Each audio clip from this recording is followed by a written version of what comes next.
Good morning, Mikel. How are you? I'm good, thank you. Good. Mikel, before the break, there was a lot of discussion about Emil Smith-Rowe not getting into the England squad. Fast forward a week, he makes his debut and scores. How proud are you of him? And also, how much is he now justifying that number 10 shirt? Well, first of all, I was surprised because it happened just after the game, but I was extremely happy for him. I know the expectations that he had, a lot of talk around it, and he really enjoyed. I saw him yesterday. He was delighted to score a goal for the country. It's always something special, and he made us proud, not for only for him, but to see as well Bukayo and Aaron starting for the national team. I think it's a great sign for the club. Arsenal also take on Liverpool this weekend, but you're also the most unbeaten side in the Premier League so far this season. Will this game be your ultimate test? Well, it's always a test. It's a fascinating stadium to play football. You have to be at your best. You have to raise the level to your maximum standards, emotionally, physically, technically, tactically, because if you don't, you get exposed. And to what Anfield is always a test. But again, if you are able to do that as well, there are not that many grounds as good as that to feel that you are a proper footballer. What have you made of Jurgen Klopp's side so far this season? Well, it's difficult to judge just on the season because what they've done in recent years. I think Jurgen and the staff have managed to bring the club to the best moments in their history and to sustain it, which is probably the hardest thing to do. So they have transformed, first of all, the energy around the place. I think the cohesion and the energy they have created on that stadium is something special. And Jurgen has done that in other clubs that he's been. So it's a talent that he has. And they have built from there. And obviously they've been extremely successful. Lastly, for me, Pierre-Emerick Aubameyang has applied more pressure than any other striker in the Premier League this season. He says he's got the best job in the world as a captain as well. How do you combine those two just to get him scoring a little bit more and to make him maybe top goal scorer this season? Keep doing the same because he's getting in great position, he's having chances, and things will happen. Again, he already scored quite a lot of goals. We always demand more and we want more, but he needs to continue the form that he's in, the attitude that he's showing, and as well the level of implication that he has not only around the team but around the club as well. Thank you, Mikel, and good luck for the week. Thanks, Rebecca. We'll move to Gary from Sky, who's in the room with us. Thank you. On Pierre, he came back early from his international break. Was that pre-planned? Was it because of such an important game coming up this weekend? No, it wasn't pre-planned. We have to assess him and see how he is and make decisions. We have a lot of players that they've been through some different games, issues, little injuries. So today we have to test everybody and see how we are to play tomorrow. But as far as you're concerned, he didn't come back because of any particular injury. Let's see how everybody is. We have to see them today before assessing and making an adjustment on how everybody is. But how's Thomas Partey? Same again. He could not play for the national team. He really tried to do that because obviously they had a massive game and he really pushed for that one, but it wasn't close enough to do that. And again, it's something that we have to assess today because since today he hasn't done enough. Obviously, you spoke about what a good international break it was for your young English players. In terms of Aaron, is it about time he started more regularly for England, do you think?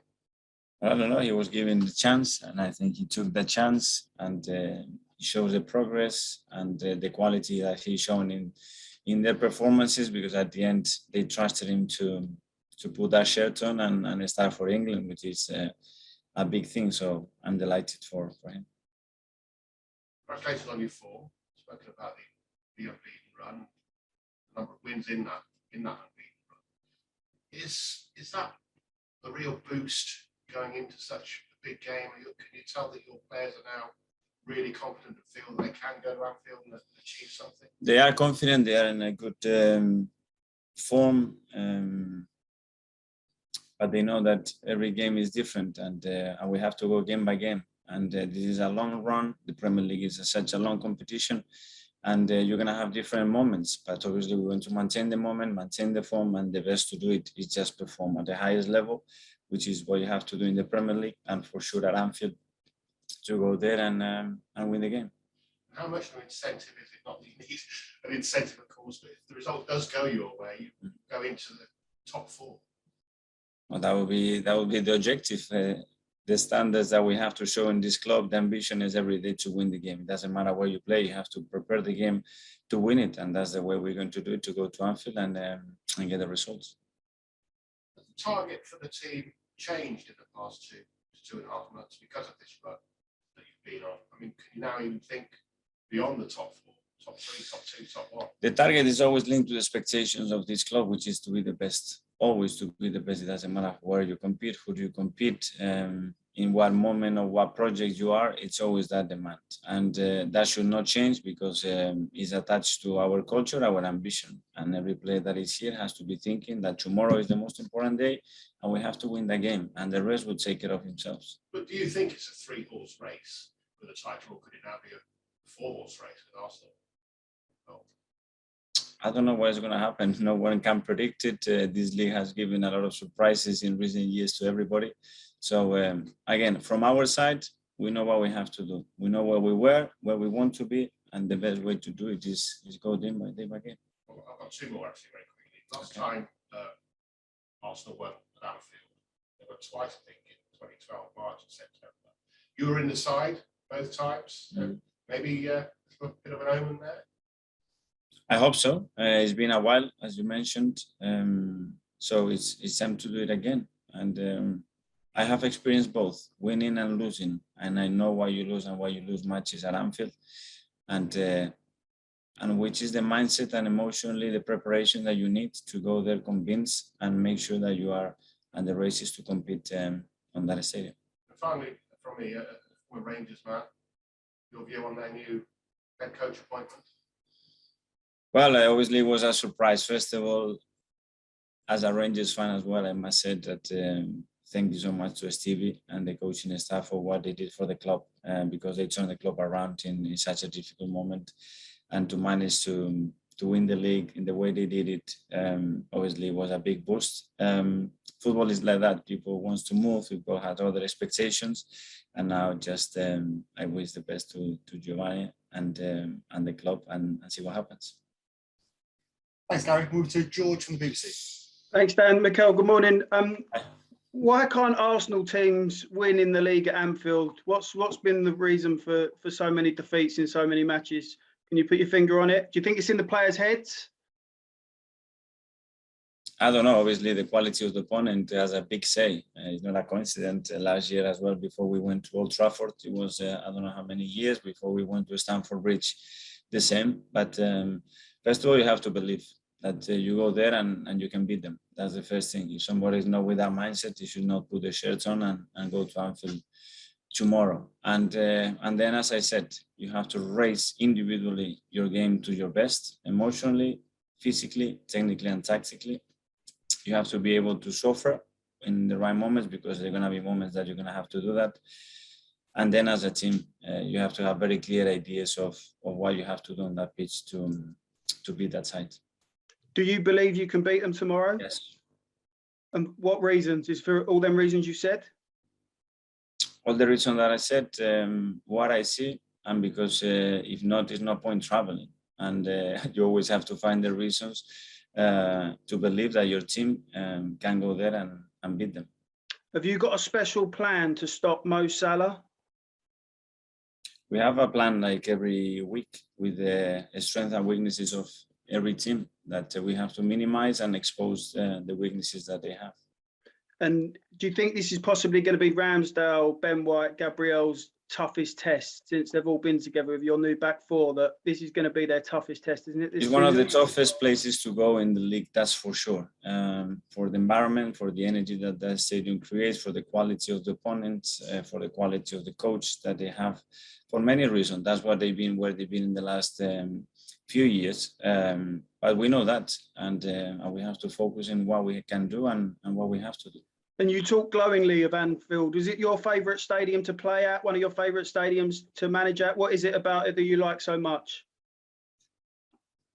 That you really feel as a footballer, you are in a place where you really have to give your best. And when you do, it's an incredible feeling because you have overcome a really difficult and challenging situation. And when you don't, like it had happened other times, after you feel regrets for things that you haven't done or you should have done differently, or you haven't approached the game in the right way. So I think it's one of those places where you have to go there and believe on the day that you have to show why you want to play football. And is Uber still on penalty duties if he does play tomorrow? We will make those decisions in regard to what we want to do. Thank you. Good luck tomorrow. Thank you. Thank you. Cheers, George. We go to Nick from Haters. Morning, Mikel. Good to see you again. Just talking about the England lads in particular coming back from international duty. Have you noticed a sort of a lift in confidence? Can it be good for the club that they're all now playing for the senior team?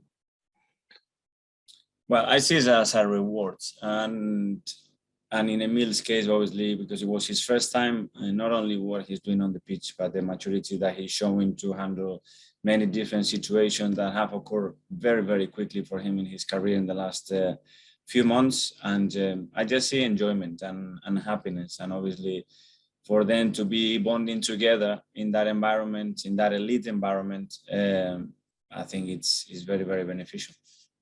And obviously, Emil and Bukayo came through the now famous Hale End system.